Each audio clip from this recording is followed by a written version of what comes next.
Kamal P. Patnaik sir, Bashir sir, Regional Director of Andhra Pradesh, or Chinmay Kumar sir, Ombudsman, or S.A. Hussain sir, and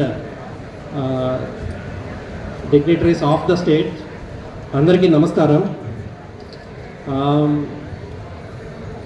last few ఇయర్స్గా ఇదొక ఏమంటారు మంచి వేదిక, ఒక మంచి occasion. ఈ అకేషన్కి వచ్చిన ప్రతిసారి నేను చెప్తున్న ఒకటే ఒక పాయింట్ మళ్ళీ కూడా రిపీట్ చేస్తున్నా, ప్రతి సంవత్సరం చెప్తున్నా అనుకోకండి. ఈసారి I'm not requesting committee, retirees కమిటీని రిక్వెస్ట్ చేయట్లేదు. I'm requesting our regional directors of Telangana and Andhra Pradesh, sir, next time when they request you to be present in such a gathering like get together or any biennial general body meeting, I request you make them understand that I am requesting them for all of our members who are working on RBI, they have to witness this gathering. They should know how these people are still strong together. They meet, they come like I want our people to witness this, working people. Every year I am requesting them, please arrange it in the bank. They are saying some logistical issues are there. So next time if they are arranging it here, let it be any other bigger place so that everybody can come and witness this kind of issue.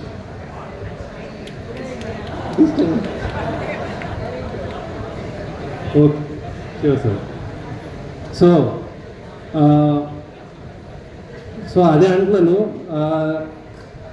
ప్రతి వారం ప్రతి Friday వస్తుంటే చాలామంది faces, retiree faces నేను చూస్తాను. అంటే వాళ్ళ commitment ఎలా ఉంటుంది అని అంటే, ఫ్రైడే వస్తే ఫ్రైడే రోజు రిటైరీస్ కమిటీ ఆఫీస్ బేరర్స్ అందరూ ఖచ్చితంగా బ్యాంక్లో కనబడతారు. అంటే రిటైర్ అయిపోయిన తర్వాత మాకెందుకు, కొద్దిగా రిటైర్ అయిపోయాను, వర్క్ చేసేసాను, ఇంట్లో ఉన్నాము, కొద్దిగా రెస్ట్ తీసుకుందాము అనే యాటిట్యూడ్ ఉంటుంది జనరల్గా ఎవరికన్నా ఒక 60 years దాటిన తర్వాత. కానీ ఇక్కడ ఎలా ఉందంటే 60 years దాటిన తర్వాత వీళ్ళకి కొత్తగా ఉద్యోగం వచ్చింది, మేము అంత ఎంతూజియాజంతో ఉన్నాము, మేము రోజు బ్యాంక్కి రాగలము, మేము రోజు వచ్చి మా రిటైరీస్కి సంబంధించిన బాధ్యతలన్నింటినీ మేము తీసుకున్నాం కాబట్టి దానికి తగ్గట్టుగా మేము కృషి చేస్తాము అని చెప్పి వాళ్ళ కమిట్మెంట్ చూపిస్తూ ఉంటే, ఆ కమిట్మెంట్ చూస్తున్న ప్రతిసారి మా కమిటీ కానీ లేకపోతే మా దగ్గర యునైటెడ్ ఫోరంగా ఉన్న ప్రతి ఆర్గనైజేషన్ వీళ్ళని చూసి నేర్చుకోవడానికి ఎంతో ఉంది అని అనిపిస్తుంటుంది. అందుకే ఇలాంటి గ్యాదరింగ్స్ అయినప్పుడు వాళ్ళు కూడా విట్నెస్ చేయాలి అని చెప్పి ఫీల్ అవుతూ ఉంటాను. అండ్ ఇంకొక విషయం ఏంటంటే, ఇందాక పెద్దలు చెప్పారు లైక్ సైబర్ ఫ్రాడ్స్, లేకపోతే ఇప్పుడు ప్రజెంట్ బర్నింగ్ ఇష్యూ, ఫైనాన్షియల్గా అందరూ ఒక రిటైర్మెంట్ ఏజ్ వరకు కష్టపడి ఎంతో కొంత సంపాదించుకొని నెక్స్ట్ కిన్కి ఇచ్చిన తర్వాత వాళ్ళ సర్వైవల్కి, rest of the life survival కోసం దాచుకున్న హార్డ్ ఎర్న్డ్ మనీ, అది ఎవడో ఏదో ఒక చిన్న లింక్ ద్వారానో లేకపోతే ఒక చిన్న ఫోన్ కాల్, వాట్సాప్ కాల్ ద్వారానో లాగేసుకుంటాడు మన దగ్గర నుంచి. సో దాని గురించి అవేర్నెస్ చాలా రైట్ పాయింట్. అది ఆ అవేర్నెస్ ఆర్బీఐలో పనిచేసాం కాబట్టి మనం చెప్పే మాటకి క్రెడిబిలిటీ, వాల్యూ ఉంటుంది. సో మీరందరూ you have to take the torch forward and అందరికీ మీ చుట్టుపక్కల ఉన్న వాళ్ళకు కూడా ఆ రకంగా మీరు వాళ్ళకి నాలెడ్జ్ ఇస్తారు అని చెప్పని, ఎడ్యుకేట్ చేస్తారు అని చెప్పని కోరుకుంటున్నాను. అండ్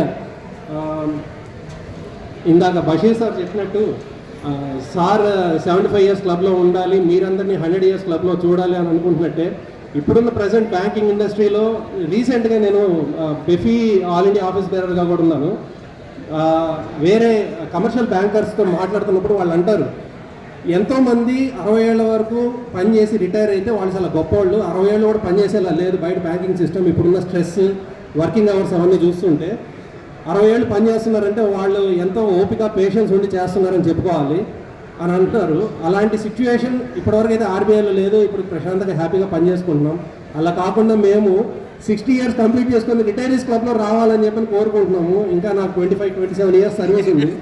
సో హ్యాపీగా, సక్సెస్ఫుల్గా, హెల్తీగా రిటైర్ అయ్యి మీ క్లబ్లో జాయిన్ అయితే చాలు. 75 years అనేది పెద్ద బోనస్ మాకు.